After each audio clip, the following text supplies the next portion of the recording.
Selon la source, l'un des cerveaux de ce groupe de malfaiteurs détiendrait une machine qui servirait à la reproduction des billets de banque. Il résiderait au quartier Zongo, de même qu'un autre qui serait le pourvoyeur de fonds. Le dimanche 30 juin 2024, aux environs de 6 heures, le cerveau de la bande, le nommé ZI, a été interpellé à son domicile. Une perquisition effectuée suite à l'interpellation du susnommé a permis la saisie de 174 faux billets de banque de devises étrangères en coupure de 100, évalués à la somme de 10 987 956 francs CFA, ainsi qu'une machine qui servirait à la reproduction des billets de banque, toutes devises confondues, selon ZI. Dans sa déclaration, le suspect interpellé dénonce le sieur BE, entrepreneur de profession, qui détiendrait des coupures de papier destinées à la fabrication des billets de banque. Ce dernier serait également le pourvoyeur de fonds pour mener l'activité. Le même jour, à 17 h, le sieur BE est aussi interpellé et une perquisition effectuée à son domicile. Cette perquisition a permis la découverte et la saisie de 7 sacs contenant des milliers de coupons de papier en attente de traitement pour ensuite être mis en circulation par les soins de la bande. Poursuivant les investigations, le lundi 1er juillet 2024, une perquisition effectuée dans une seconde résidence du sieur BE au quartier Jacques Touli de Ouagadougou s'est soldée par la saisie de 2 sacs remplis de coupons de papier en attente de traitement.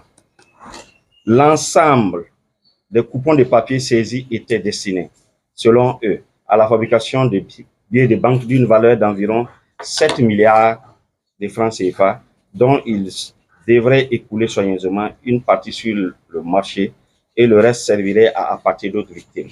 Fait infractionnel, l'équipe d'enquête a relevé que le nommé BE, membre influent du gang, est impliqué dans une affaire de détention illégale d'armes de guerre.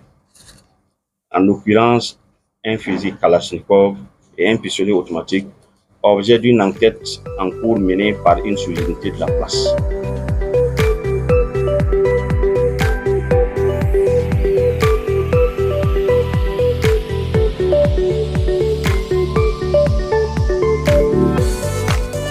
Voilà comment ils procèdent.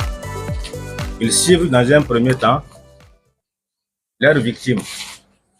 Et la machine est équipée de 2 boîtiers. Un boîtier à l'avant et un autre à l'arrière. Qu'est-ce qu'ils font dans leur système pour escroquer leurs victimes? Ils placent des billets authentiques dans le boîtier situé à l'avant de la machine. Ça, ce sont des billets authentiques. Et en présence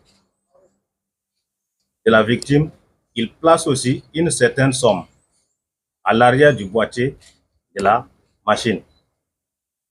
Et c'est à l'arrière du boîtier aussi, situé à l'arrière de la machine, qu'il y a les coupons destinés à la fabrication des faux billets selon eux.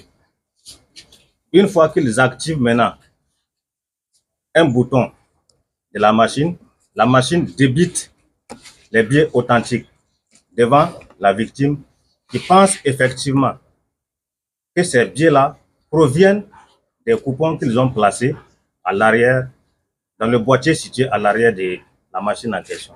Alors qu'en réalité, ce n'est qu'un manège.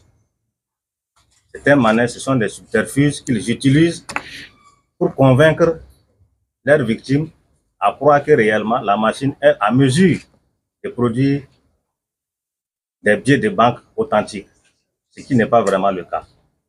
Donc, c'est vraiment inviter les gens à la prudence. Mais je dois aussi ajouter que lorsqu'ils débitent cette somme de billets authentiques en présence de la victime, vous avez vu, c'est correct. Il peut même vous donner un billet d'aller chez un détecteur de faux billets, des billets de banque plutôt, et vous allez constater que c'est un billet authentique.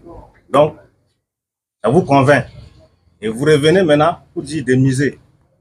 Une fois qu'ils misent, ils créent une panne. Il y a un autre bouton sur lequel ils actionnent et ça crée un court-circuit.